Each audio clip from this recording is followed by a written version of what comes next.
Imagine living your life after 50 and feeling energized and excited about your future. Welcome to the Women in the Middle podcast, the podcast for women who are ready to figure out what they want and create the life they deserve. Here's your host and master certified life coach, Susie Rosenstein.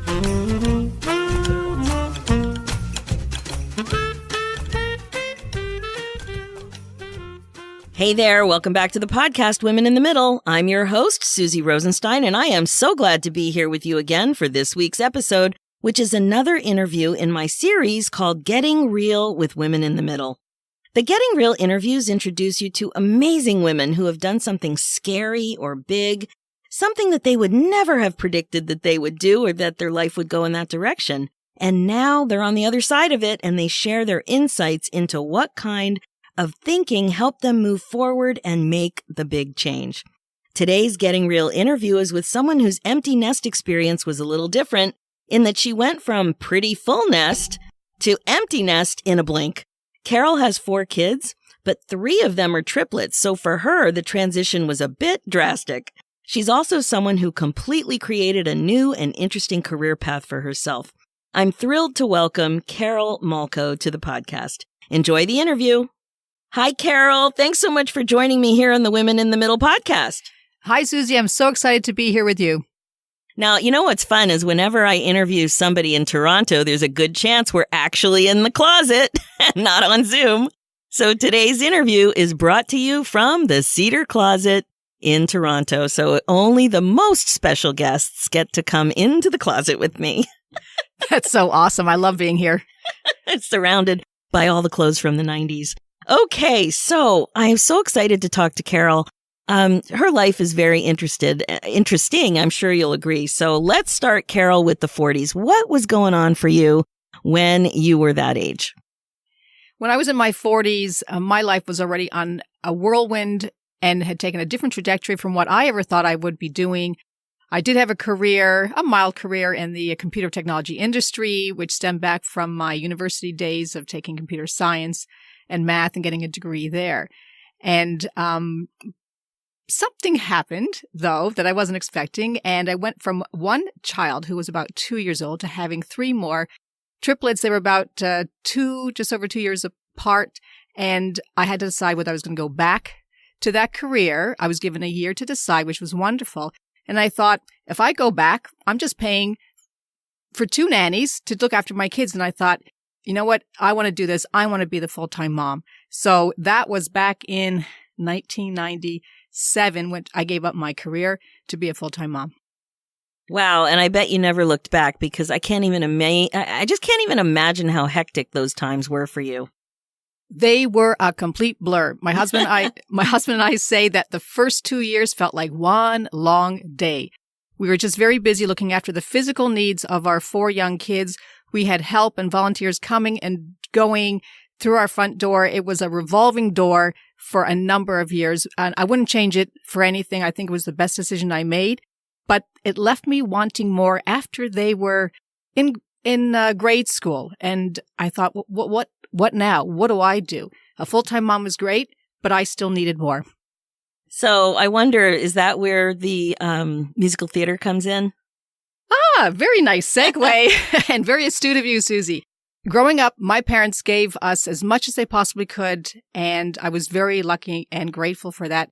They put us through dance school as well as through all of the, the public school system, and I took dance lessons ever since I was 7, and I didn't know, but that was actually a passion of mine that was there all along. And I continued to take dance lessons after I moved from New York to Toronto to go to university, but there was 1 year where I didn't. And I dreamt every night of dancing on stage. And I thought, well, I might as well make it real instead of just dream about it. Wow, how symbolic is that? Oh my gosh. Okay. But that's what I thought. And I was about 20 years old. So I started dancing again in Toronto, and I haven't stopped since. And then I wanted to do more with that. So in my early 40s, there's an opportunity that came along to audition for a musical theater, amateur. And after the first audition, it was like I couldn't sleep that night. I was so excited to be doing it. And I did that for about 7, 8, 9 years. I loved every minute of performing on stage. Wow, that's awesome. And one of the things that I didn't share yet is that Carol is my tap dancing teacher. And one of the things that I did when I was 50 is I went away with my girlfriend, Karen. I never liked the concept of the bucket list. So I like to make an opportunity list. So my girlfriend and we had a beautiful glass of wine, and we were on a balcony in Florida at a resort, and we were overlooking the water and boats coming in. And we came up with this beautiful opportunity list. And what do you know? Tap dancing was on my list. And so I happened to mention it. To a girlfriend. And she said, "Oh my God, Carol is an adult. She's an adult tap class." I couldn't believe it. You know what? I love hearing that story. And that reminds me of how I even became a tap dance teacher, because I took lessons all my life. I performed on stage and I let other people direct me. And one day, somebody had recommended me as a choreographer. And this was in the days of Heschel, when our kids were there together. And they said, "Oh, Carol Molko's a choreographer." And that got back to me. And I'm thinking, I am? And that also was something that catapulted an idea, until sometimes it just takes a suggestion from somebody else for something that was meant to be. So I gave it a shot, and I actually realized I could choreograph. And in one of the musical theater productions I was in the second one, they quickly found out that I was a dancer. I had lots of dance training, and they said, "Well, can you tap dance?" Went, "Sure. Would you like to choreograph a tap dance break?" I went, "Okay." So it's like a hesitant okay, but I gave it a shot, and it was amazing. And I loved doing that. And I realized I love not just dancing, but teaching dance and choreographing. What a great combination. And it was so wonderful to learn that about myself. In the audience of one of the two shows that night were Marnie and Rena Schwartz of Vibe Fitness and Dance Studio. They come up to me after the show and they said, "Oh, so you could tap dance." And they knew that I choreographed the number because it was in the program. They said, "Well, we have a need for somebody to just to cover our tap dance teacher at the studio. She's off on a leave for a while. Would you be able to do that for a couple of weeks, maybe a month while she's away?" I went, "Sure."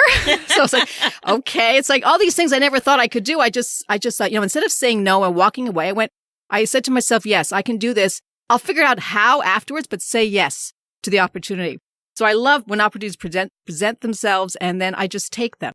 And that sort of 3-week, 1-month stint turned into 15 years. I've been doing it ever since. Oh my God. I love that story, because actually I think that's how I met you, Carol. I think it was that our kids went to the same school until grade 8. And my kids were also involved in theater, and either in the music or some of them were performing.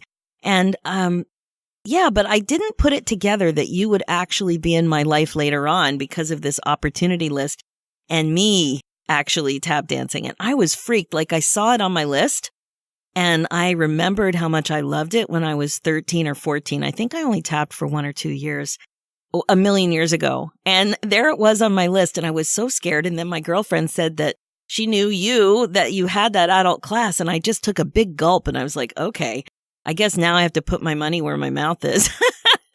And I just can't believe that we were brought back together again through that. And I love the way you just told your story, though, too, about saying yes and opening the door and walking through when these opportunities present. And even with all your dance training, you didn't consider yourself a teacher. You didn't consider yourself a choreographer. And then it turned into being something that really gave you joy throughout an incredibly intense and busy time in your life, where I'm sure you didn't have much time to yourself at all. You hit the nail on the head with that one, Susie. It was a great joy to be able to do something and to give back, not just to myself, but to other people who also wanted to do this, whether it's for the first time or they've come back to it.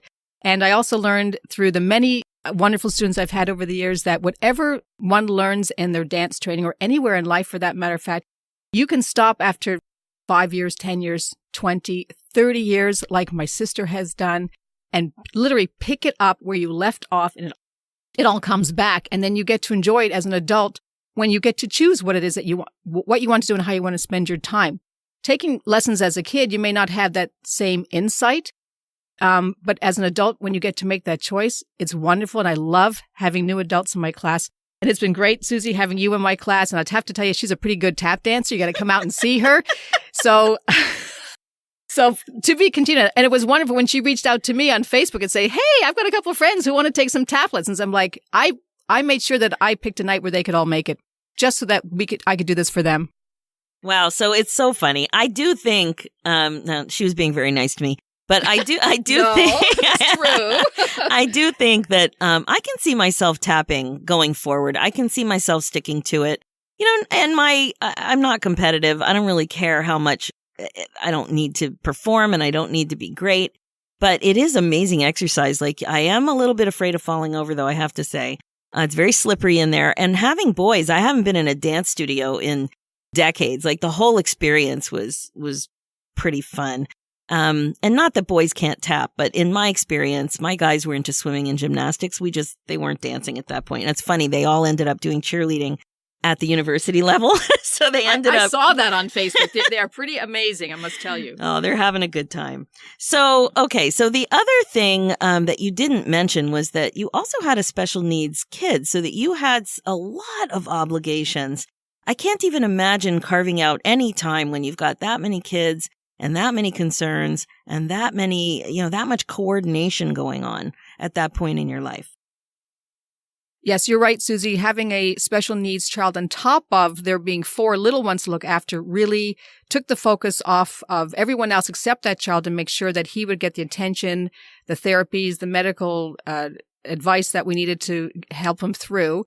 And everything just took a lot longer because of him. But again, he's such an amazing kid. I wouldn't change it. And it just meant that, well, whatever I have in store for me is going to just have to wait, because he and his siblings are more important, so that full-time job as a mom stayed that way for many years. But it didn't stop me from wondering and pondering down the road, like, what else could I do? What else could be for me? Yeah, I love that. And one of the things that surprised me a little bit about you, because I didn't know you that well back then, was that you got into real estate a bit too. Yeah, that's kind of a funny story. Not exactly what I was thinking when I was going to university to get my degree, but I married a wonderful man named Zan, and he was in the real estate business. And, after we had our kids, he knew that I was searching for something to do that had more meaning and more purpose, and maybe brought in a couple of dollars as well would be nice. And he was desperate for an assistant. And he just said, why don't you just study for your real estate exam? So he'd ask me this like every couple of months. And I would say, no, not for me, not interested. That's your job. You do that well. It's not for me. And finally, one of those days, fast forward 2.5 years after the triplets were born, he asked the same question. I didn't say no. He goes, I'm signing up for phase 1 right now. And that was probably, let's see, they're 20, almost 22 now. So that was, like 18, 19 years ago. I took the courses and I became a realtor to help him in the business, and have enjoyed that and many aspects of it over the years. So when do you think that you actually started to feel like you were in a funk? Feeling funky like that is different for everybody. And I was just wondering when you noticed that things were a bit off and you really needed to do some thought work around what you wanted. It took a while for the focus to come back onto me. And it became a very loud voice in my head, was like, you are capable of doing so much. You've got to find a way. And yet I didn't know in what area should that be in, or could that be in? And I really had a lot of choices, but then that made me stuck because I couldn't just pick one. That has been my dilemma for many, many years. Probably, since you asked how long ago, I would say it was probably in my later 40s, mid to later 40s. It went on to my early 50s. I was bothered by the fact that I could not make a decision. So it wasn't a decision not to make a decision. I was just stuck. I couldn't choose between dancing or editing. Editing? Tell me more about that. I didn't even get there yet. Okay, thanks. I thought I would sneak that one in there. I have been editing unofficially for so many years I can't remember. And in fact, I learned to speak and write English very, very well, not just in school, but actually from my father, who sadly passed away just over a year and a half ago. His English was perfect. He was very fluent, and whenever my sister and I would make a mistake speaking, he would be right there to correct us. And so inadvertently, we learned how to speak English correctly. That turned into knowledge I didn't know I could do something with. So I would have my husband, I would have my kids, I'd be editing their essays, their assignments. It's like, come on, can you take a look at this? Can you fix this? It's like, sure. On top of everything else, I'll just do your homework for you. Like any other mom who's got kids does their homework for them, which I know is not the best choice. But I also taught them. It wasn't just doing and giving it back. I wanted them to learn. So if I was going to put my time in, they were going to learn so that they don't have to require anybody down the road and they can do it on their own. So that was part of the deal. And then I got to thinking, maybe there's more to this that I can do, not just unofficially for my family for no pay, but maybe I can do this into a business. And I thought about it and I thought about it. And I said, well, what about the dancing? What about the this? And my family thought that I also could be good as a psychologist, which was also running around in my head. And I thought, I don't know what to pick. And then the question one day was like, well, do I have to pick one? No, that's the answer that it took me. Finally realized that I don't have to pick just one. I said, I can do both well. I can do three things well. So I started telling my friends that I'm an editor. I actually stated, I am an editor. Now, do you remember when you had that idea to actually start to put yourself out there like that? Because I guess this insight kind of, I have this image of you like being in a funk and being chaotic and running around. And then all of a sudden you notice you have this idea that you have some natural gift and talent that was from your father, which is a beautiful story. But I kind of see it calling you. And I'm just wondering, what was it like to really say, you know what, I'm going to put it out there. Today is going to be different than yesterday because I'm going to tell somebody I'm an editor. That's exactly what I was thinking. And in fact, I thought if I keep it to myself, who's going to know? I don't want this to be a secret. And I thought if it doesn't work, it won't work, but I've got to try.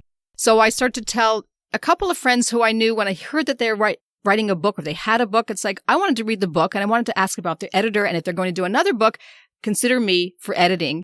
And two of those friends, it was in the year of 2011. So I think it was in my later 40s, not to give too much of my age away, but we love it. We love talking about age in here. I know it's just a stage, not an age thing. That's right. I totally get that. I'm all for that.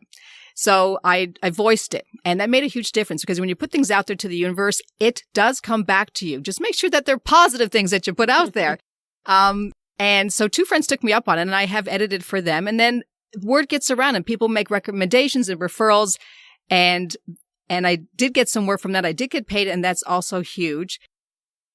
All right, now that I think about it, it was really an experience I had back in around 2006 or 7 where I was asked if I could do descriptive video service for a production manager who was given a project to work on the Bakugan series. And he was a native Hebrew speaker, and English was not great.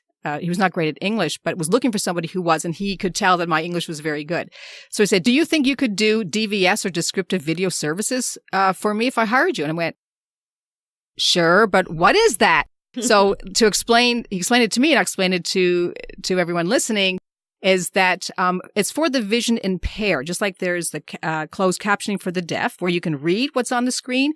Somebody who can't see but a TV show or movie but can hear it needs to know what's going on between the dialogue. So this is where like an editor or writer comes in and fills in literally the missing blanks with what's going on. Like the telephone is ringing, or someone is passing the glass of water to somebody else. Oh, I had no idea.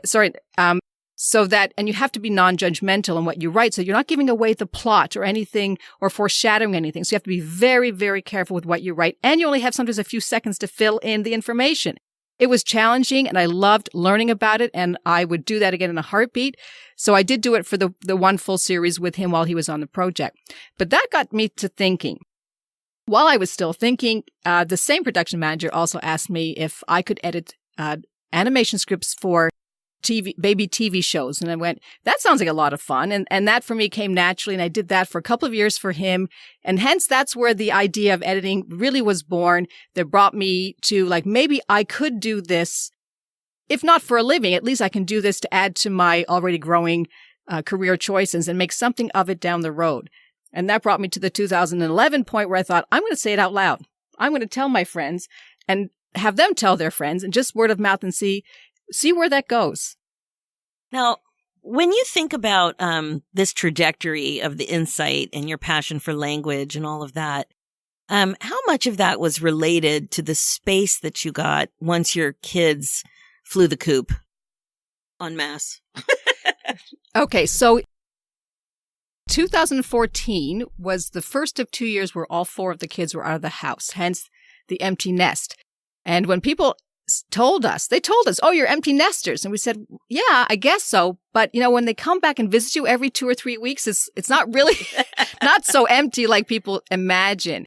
And because our 4 kids were only within a 2-hour drive radius away from us, it was quite easy for them to hop on a bus and come back home. And we relished that. We loved it, so that we weren't really empty nesters in the true sense, where they left home and left home for good.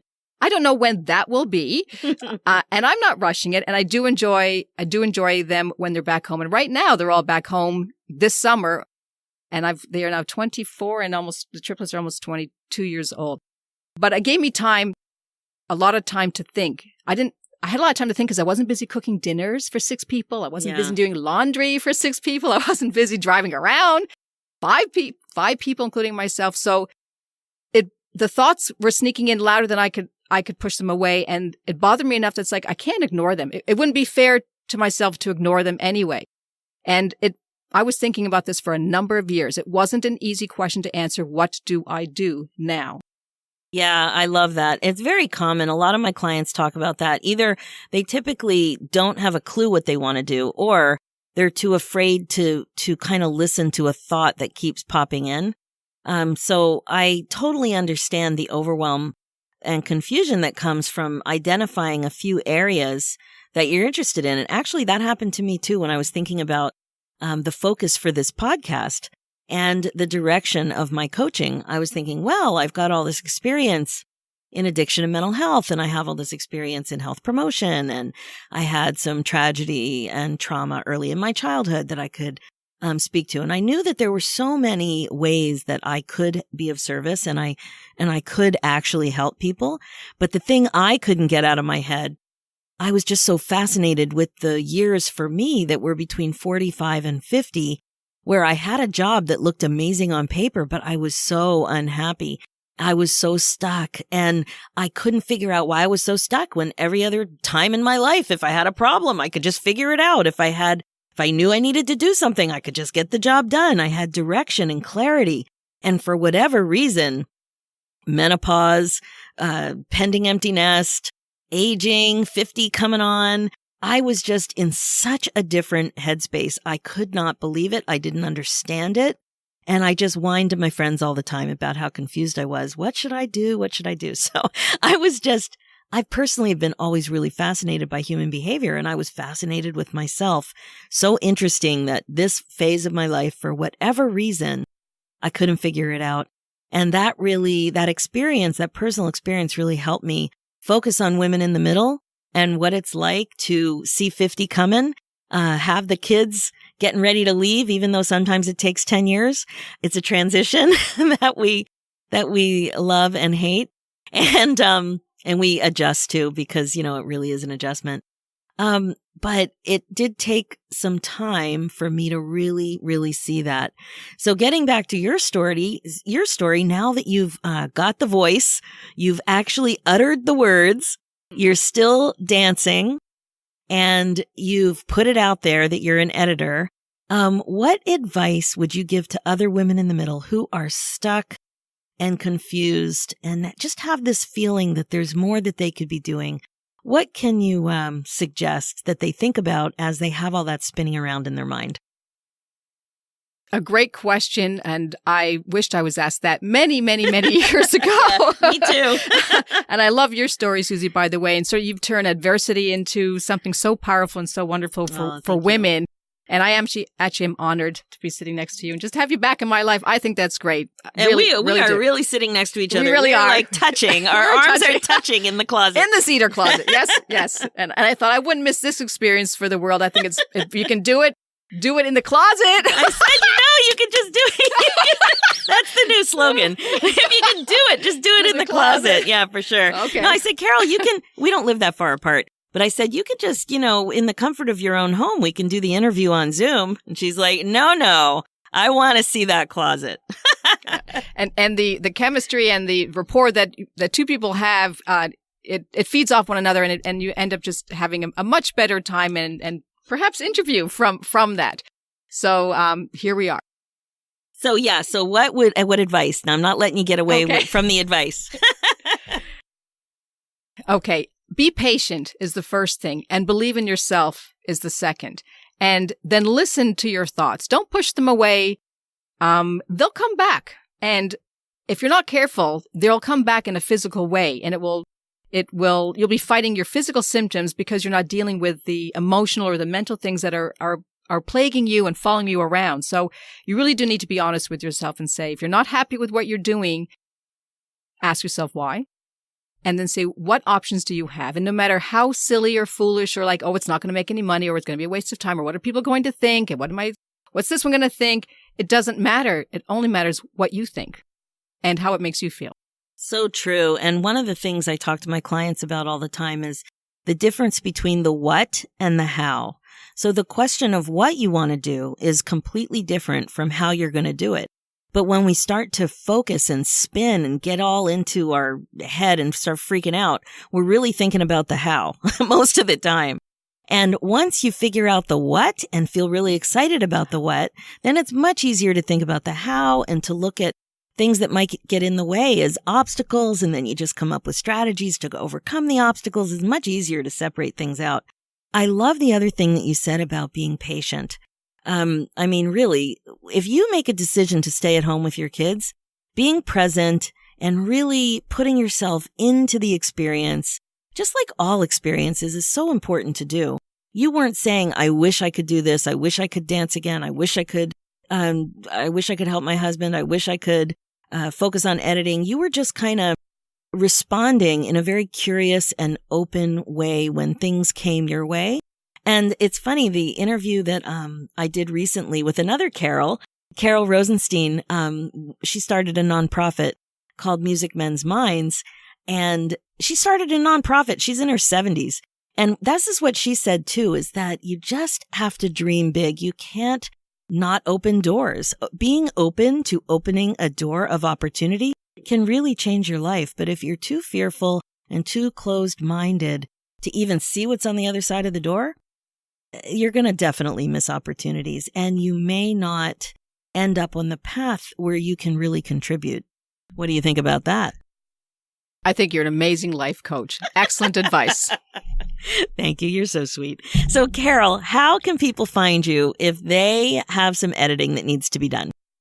Thank you so much for asking. And I just recently this year have put out my new editing website, which my son Jeremy has put together for me. And it's www.carolmolkoediting.com. So it's my name, CarolMolko editing.com.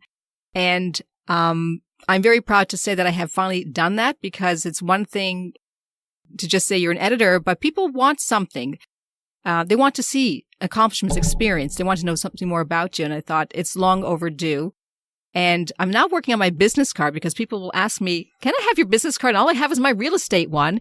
And I'm going to take a page from Susie's book, and she's got a card for all the different things that she does. And she separates her expertise. So if somebody's asking about life coach, she hands them her amazing life coach card. And they want to ask about her beautiful artwork. Oh, thank you. And her jewelry, she hands them that card. And it's like, I learned something important from you, Susie, and I've never told you, but I'm going to tell you now, and I'm sharing it to everyone as well. And I was struggling for many years. It's like people with the question, what do you do for a living? I hated that question. I didn't have a good answer for many years. After I resigned from my computer and technology work, it's like, I don't have an answer for that. Full-time mom is great, but that kind of outgrew itself by the time the kids were in, grade school and high school. So I would avoid asking anyone that question, because I didn't want to be asked it myself. And here comes along Susie, who does at least 2, if not 3 things really, really well.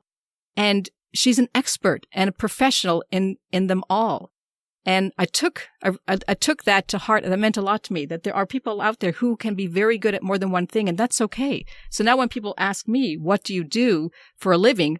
well, I don't know that if it's for a living, but what do? I tell them I wear many hats, and here are some of them, and I enjoy them all. And it's like, I'm okay with that. I really am okay with that. Oh my God, I love that. You should have seen Carol's face when I was tapping. And I said, Carol, I have this podcast. She's like, what's a podcast? Right in the middle of tap class. And I said, you know what? I think your story is compelling and I would love to interview you. And she honestly had never even heard of it. She was very shy about sharing her story. And I'm like, you know what? No, you really do have an important story to share. So, Carol, thank you so much for being here. I really appreciate it. I'm going to put your contact information in the show notes. And if you are local to Toronto and want to take jazz or tap from Carol, that information will also be in the show notes. So thank you very much. It's been my absolute pleasure, Susie, and I look forward to doing many more amazing things with you down the road. Thank you. That's it for this episode. So many of my clients think seriously about being an entrepreneur of some sort, but let fear get in the way. Making choices and putting yourself out there can be so overwhelming. But Carol reminds us all that sometimes you don't have to make the choices you think are necessary. You can come up with something that's creative and unique just for you. I was so excited to introduce you to someone who finally allowed herself to focus on herself so she could craft this new and interesting career path of her own. It is totally possible to find yourself in midlife. Who knew, right? If you like what you've heard, just head over to the Women in the Middle podcast on iTunes and leave me a review. Check out the show notes with more information and links at www.susierosenstein.com. And while you're on my website, if you haven't done so yet, make sure to grab your copy of my free ebook, 10 Simple Ways to Bust Out of Your Midlife Funk. Just go to www.susierosenstein.com/midlife funk. This will totally get you going too. I promise. Let's do this, ladies, one interesting opportunity at a time. Thanks so much for listening.